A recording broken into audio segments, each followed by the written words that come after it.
Sono tre i giovanissimi, tutti incensurati, che sono rimasti intrappolati nelle maglie investigative tessute dai carabinieri della compagnia di Cammarata su una serie di rapine a mano armate e furti in abitazione che si erano registrati negli ultimi mesi a Cammarata, Santo Stefano Quisquina e San Giovanni Gemini.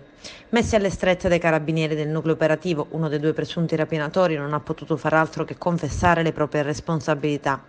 Sono così stati denunciati alla procura tre giovani di Cammarata, due di 20 e l'altro di 22 anni. I fatti risalgono ad agosto e ottobre scorsi.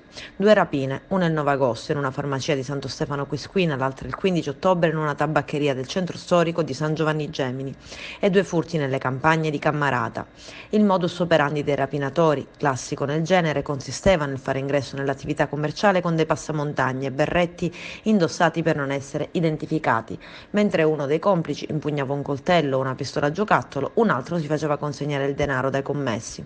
Compiuta la rapina, i due fuggivano a bordo di un'autovettura parcheggiata nelle adiacenze.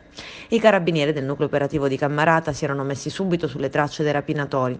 Coordinati dalla procura, i militari avevano effettuato dei sopralluoghi accurati Coordinati dalla Procura, i militari avevano effettuato dei sopralluoghi accurati insieme alla sezione investigazioni scientifiche del Comando Provinciale di Agrigento.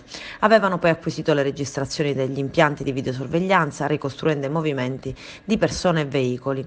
Uno dopo l'altro i carabinieri hanno unito i tasselli di un mosaico che ha portato ben presto a ricostruire le intere vicende. Sono scattate le perquisizioni a casa degli indagati, verifiche che non hanno fatto altro che fornire riscontri oggettivi all'ipotesi investigativa. A casa dei tre, infatti, i militari hanno trovato sia la pistola a giocattolo, sia il coltello utilizzato nei vari furti, ma anche il vestiario indossato durante i vari episodi criminosi. Nei loro confronti è scattata una denuncia in stato di libertà per rapina aggravata e furto aggravato.